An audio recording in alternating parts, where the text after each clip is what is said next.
Yo, what's good, G's? Today I'm back with another guide, but this time it's an in-depth guide about movement. A lot of people have been requesting this, and here I am to give it to you. So, before I start the video, if you want more content like this, you can join my Discord link in bio, where you can suggest videos that you want, and I will look at your suggestions. Let's go. So, the first thing I want to mention is spacing. Spacing, as in my first video that I made, is very important because it gives a higher chance of them making a mistake rather than you making it. So if we, for example, draw a line where the danger zone is of your opponent, you can clearly see that I'm outside of it and I can punish them easily. The most commonly used dash is called circle dash. It's a dash where you dash around them when they're blocking or when they're just walking around. One negative side with this dash is that it can be easily blockable like this. If you show which side you're gonna dash on, it's really easy to block.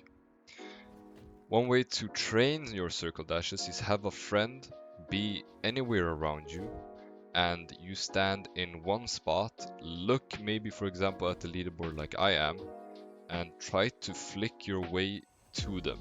So like you see in the video right now, I'm flicking to where he is, both right side and left side. After circle dash, the other most commonly used dash is called long arm. It is where you extend your dash until the point where you reach them and then finally M1. You can also curve the M1 a little bit if you miss it so that the ghost block doesn't hit you, but most of the times long arm is just reaching them from a point where they don't expect it. It's mostly used right side, just so you remember that, not left side. And you can train the same way as in circle dash. You get a friend, you look at the leaderboard and stay in one position, and you just dash to them, trying to find every uncomfortable angle that you can find and master it. You know the circle dash which was easy to block? There's a way to counter that by making it obvious that you're gonna dash one way, but dash the other way around, but with your back, and you hit him with your back. It is very precise, and you can go to a private server and test this yourself. You literally have to be back to back for it to hit. So go into a private server, test it, do some dashes, and you'll find out. The other way you can bait a person is making it obvious once more, but dashing the other way and turning. This requires doing the training that I taught you before, because it is precise and fast. So go train.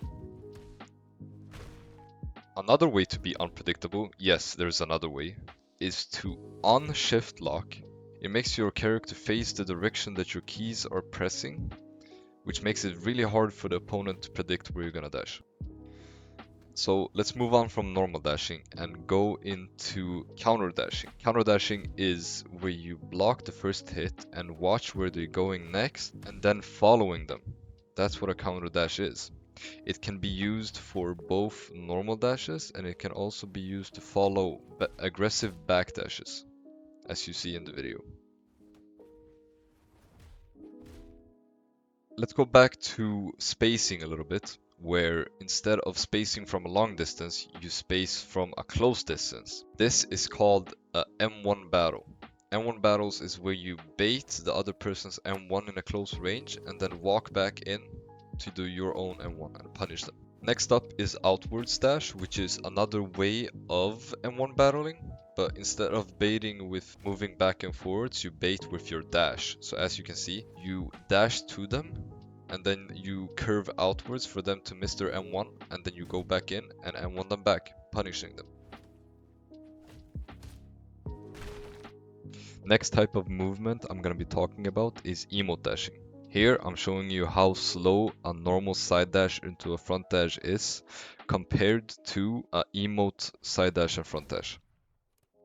Comparing it side to side, it's easier to see the difference. Emote cancelling is mostly used for combo extenders, so you get more M1s in during your combos. More M1s equals more damage. It is also unescapable. You are not able to dodge it at all. It is so fast, which makes it true. It can also be used to dodge opponents' attacks and catch them off guard. Emote cancel is great to use when there is a combo which you cannot reach on your own without emote canceling. So for example here, Hunter's Grasp, when they're standing up, is so far away, but with emote canceling you can reach them easily. There's a front dash deck that I invented back in the days when I was obsessed with front dashes, though it didn't work, so I had to improvise with it. What you do is you dash precisely around them.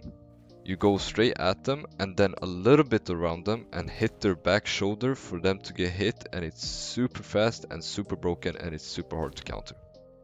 A way to not do this tech is like this, going wide, because that is easily predictable and super easy to counter. There's a really useful way to use this tech as well when you don't have abilities and you're trying to stall time and make the combo longer, is you wait for them to stand up after making them grounded and doing the same tech. Movement also involves how you bait other people's ragdolls and also how you use your own ragdoll, like for example in these clips.